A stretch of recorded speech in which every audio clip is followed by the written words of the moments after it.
yang belakangan ini ramai ya di media sosial itu adalah kasus mutilasi. Ini bayangin pemirsa, hanya 1 pekan aja sudah ada 2 kasus mutilasi di Indonesia. Iya, kalau tahun lalu sampai bulan November sudah ada 4 kasus juga gitu loh. Sebelumnya kasus mutilasi ada di Kabupaten Bogor, Jawa Barat. Dan yang terbaru pemirsa, hari Minggu kemarin ada lagi kasus mutilasi dengan korban seorang wanita di wilayah Sleman, Yogyakarta. Berikut informasinya untuk Anda.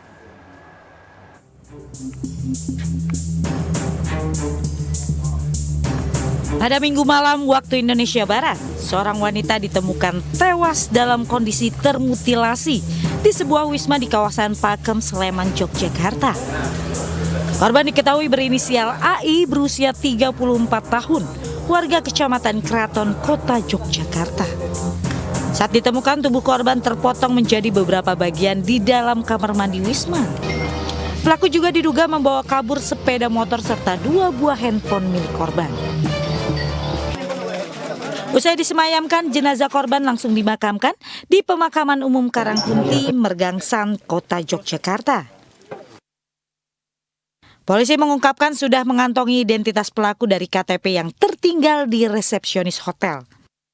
Pelaku pun saat ini sedang diburu tim gabungan dari Polda DIY bersama Polresta Sleman. Yang sudah kami lakukan adalah yang pertama kita melakukan cek dan olah TKP.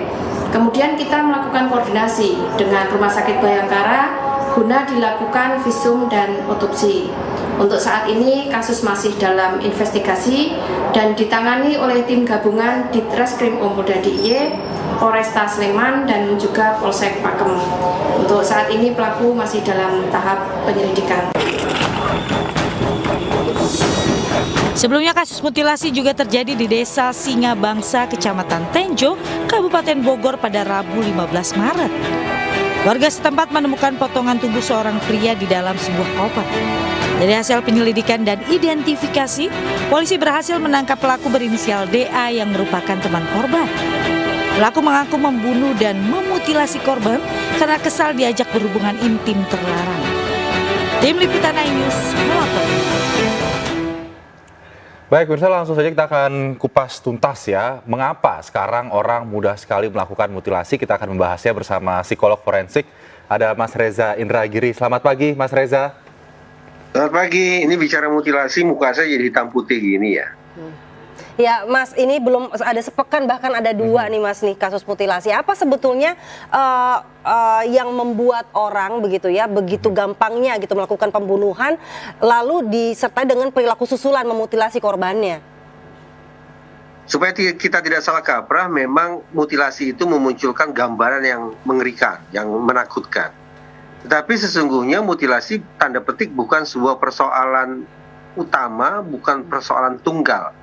Bukan persoalan pokok. Persoalan pokoknya tetap terletak pada pembunuhannya. Jadi alih-alih bicara tentang kenapa ya orang sekarang sering melakukan mutilasi, pertanyaan itu sepatutnya dikoreksi menjadi mengapa orang melakukan pembunuhan. Nah, kalau kemudian kita sebatas fokus tentang mutilasinya, maka kemungkinannya hanya 2. 1, mutilasi merupakan episode susulan dari katakanlah kebencian, rasa sakit hati, dendam ataupun perasaan-perasaan negatif lainnya, yang seolah tidak cukup terpuaskan hanya ketika pelaku menghabisi korbannya.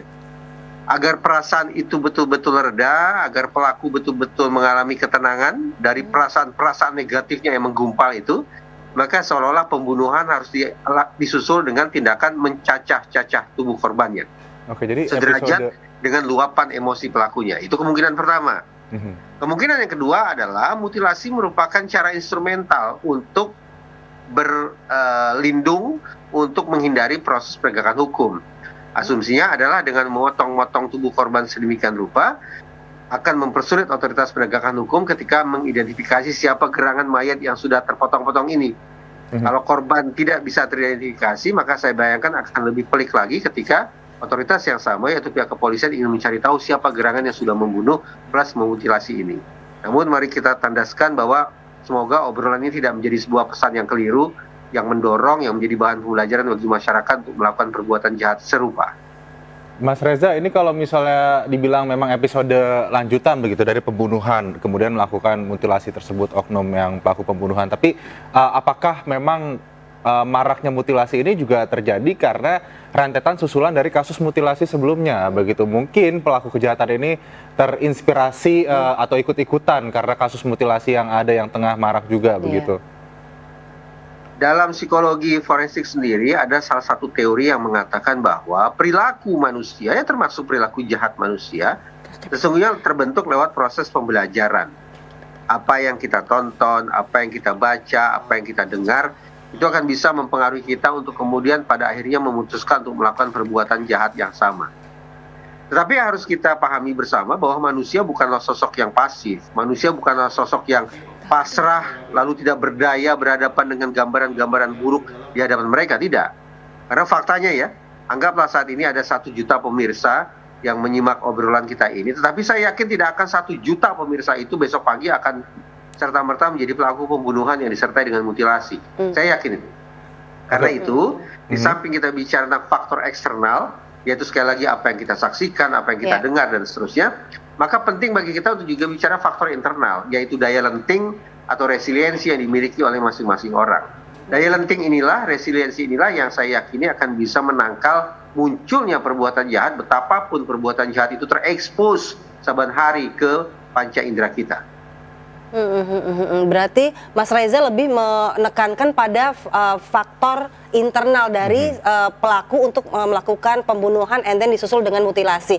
Itu memang mereka ini pelaku-pelaku yang melakukan mutilasi ini memang memiliki kinerja otak yang berbeda dengan orang-orang pada umumnya atau bagaimana Mas? Nah, itu yang saya ingin ketahui juga. Apakah ada tanda-tanda sosiopat atau psikopat dari para pelaku mutilasi ini sebelumnya, Mas?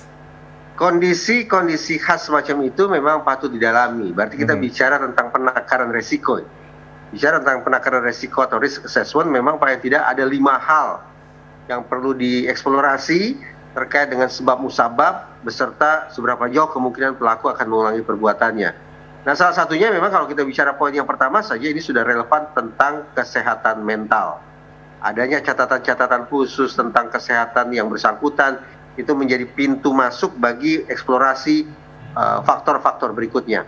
Namun begini, karena kita tidak bicara tentang orang yang sakit, tapi pada dasarnya kita bicara tentang orang yang melakukan kejahatan, dan kita ingin agar pelaku dihukum berat, maka mari kita bikin asumsi tunggal, bahwa dalam percakapan di ruang publik, kita yakini bahwa pelaku kejahatan semacam ini adalah orang yang normal, orang yang sehat, orang yang waras, bahkan orang yang rasional. Karena hanya dengan asumsi tunggal semacam itulah pelaku akan kita bisa seret ke hadapan majelis hakim, dan kalau divonis bersalah, pantas bagi yang bersangkutan untuk dihukum berat. Kalau Mas Reza pernah mengikuti proses penyidikan begitu ya dengan pelaku yang melakukan mutilasi, ada nggak ciri-cirinya yang kelihatan dari luar begitu Mas? Kita bisa melihat bahwa ini orang ada ciri-cirinya nih, ada yang membedakan antara pembunuh biasa mungkin ya dengan pembunuh yang mutilasi. Yang beribu saya tidak ada penanda khusus. Jadi sulit bagi kita untuk memastikan apakah orang yang duduk di sebelah kita ini tiba-tiba saja akan bisa menjadi serem ya, nyawa lalu mencacah-cacah tubuh korban kita. Tidak bisa. Tapi terus terang ya, pada kasus Bogor paling tidak, sekonyong-konyong saya teringat kasus serupa, yaitu kasus Rian Jombang. Sekitar 10 tahunan lalu lah. Kebetulan ada kemiripan situasi terkait dengan orientasi dan perilaku seksual menyimpang, kemudian ajakan maaf untuk melakukan hubungan yang terlarang, hubungan tidak senonoh, kemudian sepertinya ada perasaan entah itu tersinggung, entah itu marah, entah itu sakit hati, yang jelas perasaan negatif. Perasaan negatif mendorong pembunuhan. Pembunuhan disusul dengan mutilasi. Tubuh korban lalu dimasukkan ke dalam koper kemudian dibuang begitu saja. Situasinya menjadi sangat mirip dengan kasus Rian Jombang. Berarti sebenarnya kelihatan dong perilaku dari kecilnya Mas Reza. Misalnya dia suka menyakiti binatang seperti itu bisa nggak sih termasuk? Memang kalau kemudian perilaku semacam ini kita kaitkan ke psikopati, orangnya disebut sebagai psikopat, ada juga yang mengistilahkannya sebagai sosiopat, ada juga yang mengistilahkannya sebagai orang dengan kepribadian antisosial. Apapun istilah yang dipakai, memang ada 3 penanda yang sering dijadikan acuan oleh para peneliti ketika bicara tentang proses pembentukan kepribadian orang-orang semacam ini. 3 penanda itu sudah terlihat pada usia kanak-kanak. Misalnya kesulitan untuk mengendalikan buang air. Saatnya buang air, dia tidak mau buang air. Atau ketika dilarang buang air, dia justru buang air. Itu contoh yang pertama. Oke. Yang kedua adalah kegemaran menyakiti hewan, menyiksa hewan. Dan yang ketiga suka main api.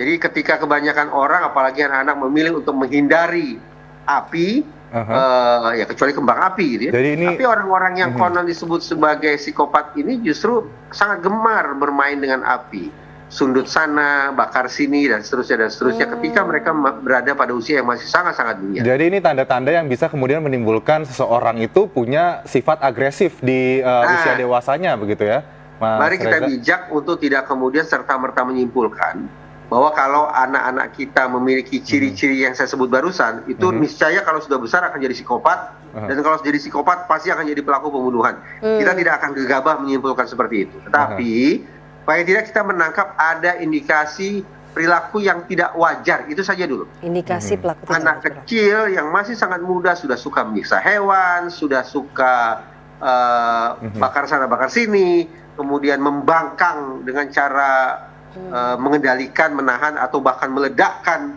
momen buang air misalnya. Indikasi-indikasi perilaku yang tidak wajar semacam itu patut untuk mendapat perhatian. Tidak kita kesampingkan, tidak kita sepelekan, tapi kita berikan perhatian secara proporsional agar kemudian bisa terkoreksi secara benar. Oke, Mas Reza, mungkin terakhir gini, Mas Reza melihat tatanan sosial masyarakat pada saat ini apakah sudah kondusif gitu untuk membentuk suatu masyarakat yang damai, masyarakat yang tidak menimbulkan kegaduhan gitu dengan berita-berita kriminal yang ada saat ini beredar di sekitar kita? Sayangnya kalau kita bicara tentang keamanan, ketentraman, penegakan hukum, kita tidak cukup bicara tentang masyarakat saja. Tapi pada saat yang sama kita harus juga bicara tentang otoritas penegakan hukum. Karena ada situasi yang disebut sebagai dilema rasa aman. Ketika misalnya masyarakat menunjukkan kelengahan, maka polisi akan terdorong meningkatkan kewaspadaan. Ketika polisi meningkatkan kewaspadaan, masyarakat juga akan ikut meningkatkan kesiagaan. Pada situasi semacam itu, sesungguhnya keamanan sangat ideal tercipta. Polisinya siaga, masyarakatnya juga waspada. Tapi kemudian menurun staminanya. Beberapa waktu kemudian polisi menurunkan kewaspadaannya.